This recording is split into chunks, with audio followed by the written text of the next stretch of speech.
आज हूँ मैं गोरखपुर में और गोरखपुर में दीनदयाल यूनिवर्सिटी, यहाँ मेरे साथ कुछ छात्र छात्राएं हैं और ये अपनी तैयारी गांव से आके और किस तरीके से यहाँ करते हैं। तो मैं इनसे जानने की कोशिश कर रहा हूँ कि इस सरकार में शिक्षा पे कितना काम हो रहा है। ये इनसे मैं बात करूंगा कि क्या शिक्षा पे ये जो है सरकार किस तरीके से काम कर रही है। मेरे चैनल में आपका बहुत बहुत स्वागत है। धन्यवाद। क्या नाम पड़ेगा आपका? ज्योतिरादित्य गौतम। कहाँ के रहने वाले हैं? मैं गोरखपुर खजनी विधानसभा का रहने वाला हूं और दीनदयाल उपाध्याय गोरखपुर विश्वविद्यालय का बीए थर्ड सेमेस्टर का छात्र हूं। और इस विश्वविद्यालय में जो नई शिक्षा नीति के द्वारा जो सेमेस्टर की परीक्षाएं हो रही हैं, इस सेमेस्टर की परीक्षाएं में इतनी दिक्कतें आ रही हैं विद्यार्थियों को। मेरा ही फर्स्ट सेमेस्टर का रिजल्ट लगभग एक ईयर के बाद आया है और उसमें भी हमारा जो पॉलिटिकल साइंस का नंबर था उस नंबर को न चढ़ाया गया, जिसमें बहुत ही ऐसे छात्र छात्राएं जिनको बहुत दिक्कत का सामना करना पड़ रहा है। कौन किस चीज़ कैसी दिक्कतें आ रही हैं आप लोगों को? ये दिक्कतें रहा है, कहीं पर भी जाओ तो बोल रहे हैं उस आर्ट फैकल्टी में ऐसा काम होगा, वो बोल रहे हैं कि परीक्षा नियंत्रण के पास जाओ, तो कोई बोल रहा है कि अपने कार्यालय पर जाओ। ऐसे बहुत मतलब दौड़ा धूपी करने के बाद भी हम लोग का काम नहीं, उन एप्लीकेशन देने के बाद भी 20-25 दिन बाद बोल रहे हैं कि ठीक हो जाएगा, हम लोग जा रहे हैं, तो ठीक ही नहीं हो रहा है। फिर एप्लीकेशन लिख कर दे रहे, मतलब बहुत दिक्कतों का सामना करना पड़ा है इस विश्वविद्यालय में। और यहाँ पर शिक्षा की बात, क्लास भी नहीं चल रही है। असाइनमेंट क्लास क्यों नहीं चलता है? बोलते हैं प्रोफेसर आते ही नहीं हैं, क्लास नहीं चलती है। शिकायत आप लोग नहीं करते हैं? हम लोग करते हैं लेकिन कुछ इस पर दिशा निर्देश ही नहीं होता है कुलपति महोदय का। अच्छा, चलिए, ये इनका कहना है कि यहाँ जो है क्लास नहीं चलता है और प्रोफेसर लोग जो है गैर हाजिर रहते हैं, उपस्थित नहीं रहते हैं, तो पढ़ाई कहाँ से होगी? और क्या दिक्कत हो रही है इस समय आप लोगों को? दिक्कत हो रही है, जो इस गोरखपुर विश्वविद्यालय को A++ ग्रेड का जो उपाधि मिली है, वो इस विश्वविद्यालय में उस तरह की सुविधा नहीं है। न कोई पानी पीने की वैसी कोई सुविधा है। बीच रास्ते में अगर कुत्ता मर जा रहा है तो 2-3 दिन बाद उस कुत्ते को हटाया नहीं जा रहा, जो कि प्रॉक्टर वॉक्टर डेली आते जाते रहे उस रास्ते से। हम लोग किसी तरह वीडियो बनाकर वायरल किए, तब वो कुत्ते को हटाया गया। इससे बहुत ही जो इस विश्वविद्यालय में कमियां हैं जो हम लोग गिना नहीं सकते हैं। इसके पूर्व के कुलपति भी रहे, उन्होंने भी बहुत उन्हीं ने इस विश्वविद्यालय को भ्रष्ट करके गया। अब देखें कुलपतियाँ महोदया ये क्या करती हैं। तो हम लोग के छात्र की आवाज़ है कि इस विश्वविद्यालय में समय से क्लास चले और हम लोग को ज़्यादा दौड़ना धूपना पड़े, क्योंकि ये असाइनमेंट प्रोजेक्ट और ये जो रिजल्ट का मामला है, जो नंबर कटौती हो रहा है, इन सब से हम लोग बहुत परेशान हैं। सरकार को ध्यान देना चाहिए और चुनाव जो है अपने टाइम पे होगा, लेकिन बच्चों का जो सेशन है, बच्चों का जो क्लास है, वो टाइम पे नहीं चलेगा। प्रोफेसर नहीं आएंगे, इन लोगों की पढ़ाई नहीं होगी, लेकिन चुनाव जो है अपने टाइम पे ज़रूर होगा। चुनाव को नहीं टाला जा सकता है, उसके लिए सारी व्यवस्था है, लेकिन शिक्षा के लिए कोई व्यवस्था नहीं है।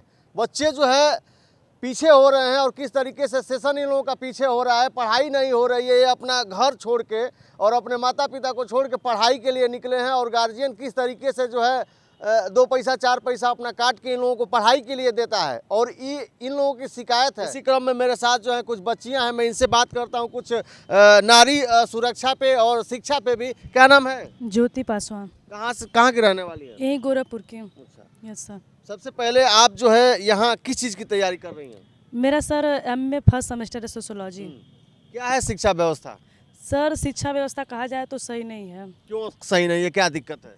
सर हम लोग आते हैं, क्लास नहीं चलता है, बहुत कम क्लासेस चलते हैं, इधर से उधर लोग परेशान करते हैं। असाइनमेंट किस तरीके की परेशानियाँ होती हैं? यही सर, कोई भी अगर रिजल्ट में नंबर नहीं चढ़ता हो तो एप्लीकेशन देना हो तो लोग कहते हैं कि डीन ऑफिस जाओ, आर्ट फैकल्टी जाओ, परीक्षा नियंत्रण के पास जाओ, लेकिन सर हम लोग दौड़ते हैं, कोई भी काम नहीं होता है। बिल्कुल। पढ़ाई का क्या हाल है? पढ़ाई का हाल सर उतना ठीक नहीं है। Yes sir. चलिए, पढ़ाई की हाल ठीक नहीं है। आप एक महिला हैं, नारी सुरक्षा को लेके क्या आपका कहना है? नारियां और बेटियां कितनी सुरक्षित हैं? कि आप लोग गांव से आई हैं, इस शहर में हैं, पढ़ने के लिए आई हैं, तो आप लोगों को जो है सुरक्षा किस तरीके से सुरक्षा को देख रही हैं और आपका नज़रिया क्या है सुरक्षा को लेके? सर कहा जाए तो बेटियां सुरक्षित नहीं हैं। क्यों सुरक्षित नहीं होगी? सरकार दावा कर रही है बेटी बचाओ और बेटी पढ़ाओ, उसका नारा है बीजेपी का। सर सरकार तो कह ही रहे हैं, लेकिन बेटियां सुरक्षित नहीं। हमारे यहीं गोरखपुर विश्वविद्यालय में प्रियंका कुमारी का हत्या कर दिया गया, लेकिन उसको कोई न्याय नहीं मिला, और सरकार कहती है कि बेटियां सुरक्षित है। बेटियां सुरक्षित नहीं है सर। कैसे नहीं, दावा कर रही है सरकार, यस सर, दावा करिए लेकिन बेटियां सुरक्षित नहीं हैं। पढ़ाई भी नहीं हो रही है, बेटियां भी सुरक्षित नहीं यस है। सर, बेटियां भी सुरक्षित तो नहीं है। आपको क्या लग रहा है, नारा जो बीजेपी सरकार का है, आपको क्या लग रहा है? सर ये झूठ है, गलत है। नारा बीजेपी का झूठ है? यस सर, सुरक्षित नहीं है बेटियां। बिल्कुल। Yes sir. इनसे भी बात कर, तो क्या नाम है? कुमारी प्रतिमा सहाय।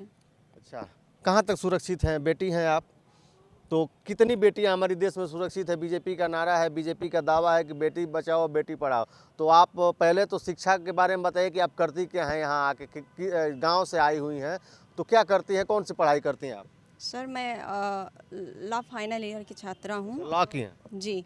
और शिक्षा के बारे में यही कहना चाहूँगी कि मोदी जी कहते हैं कि बेटी पढ़ाओ बेटी बचाओ, लेकिन ऐसा कुछ नहीं। गरीबे घरे पैदा भइली तो शिक्षा भइल सपना।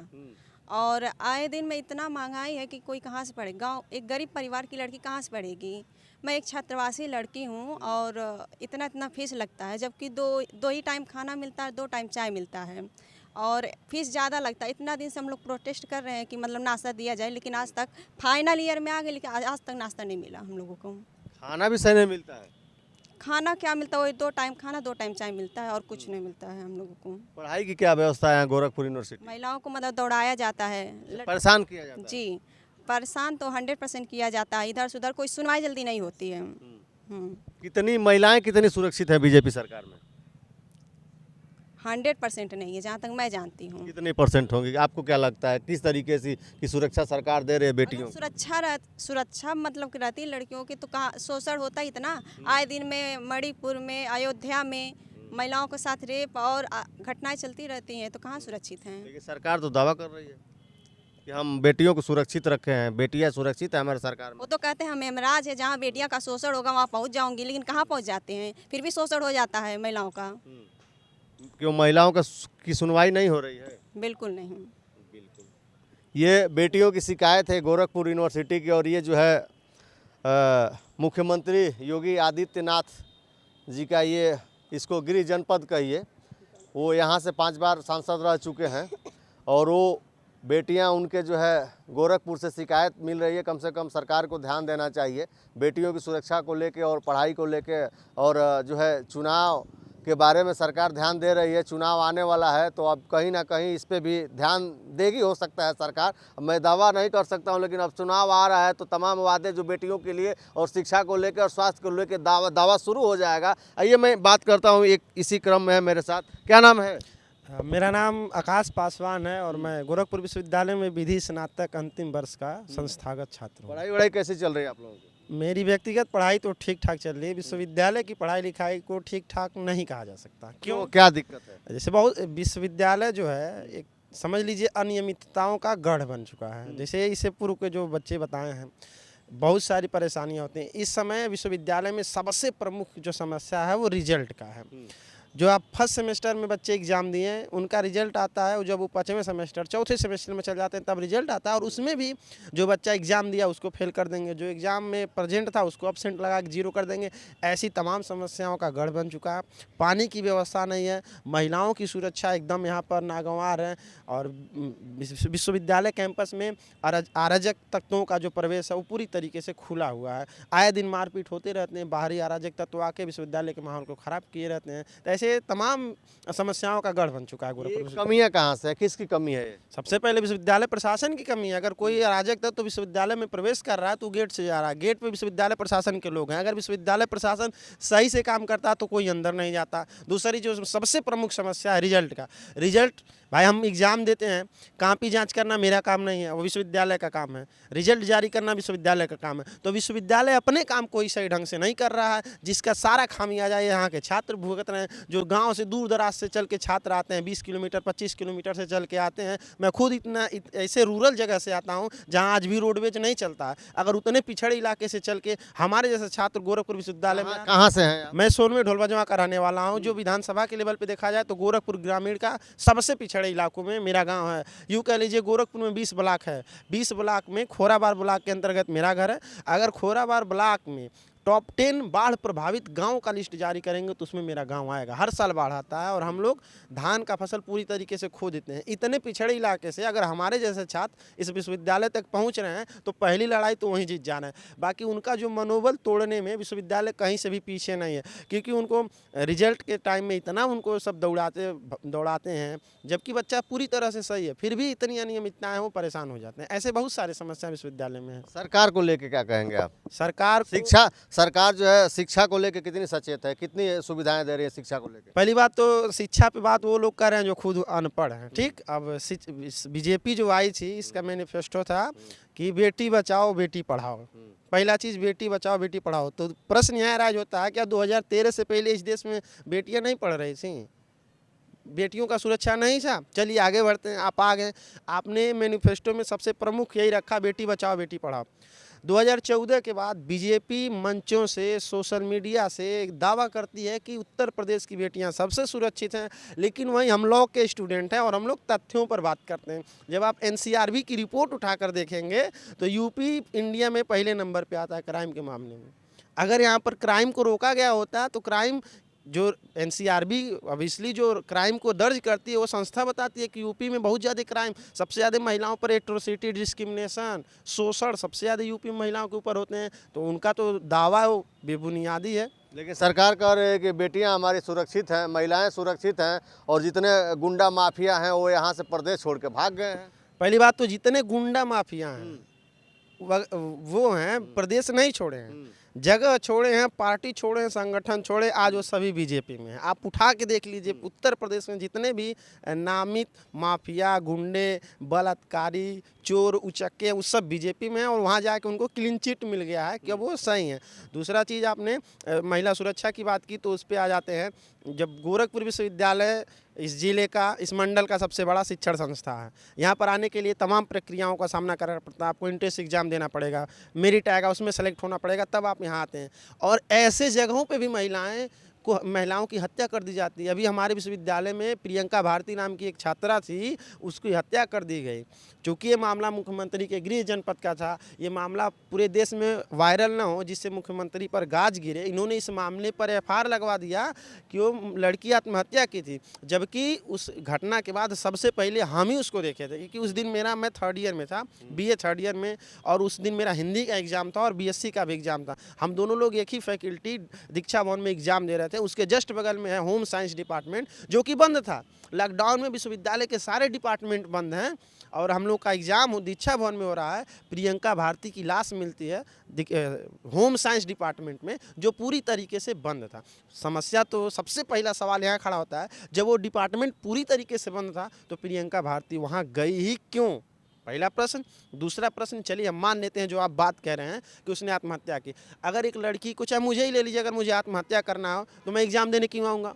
एग्ज़ाम अगर मैं देने आ भी गया तो आत्महत्या करने के बहुत सारी जगह, विश्वविद्यालय से बाहर भी जाके कर सकता हूँ नहीं, लेकिन मैं विश्वविद्यालय में ऐसे जगह जाके हत्या करूँगा जो विश्वविद्यालय पूरी तरीके से बंद है।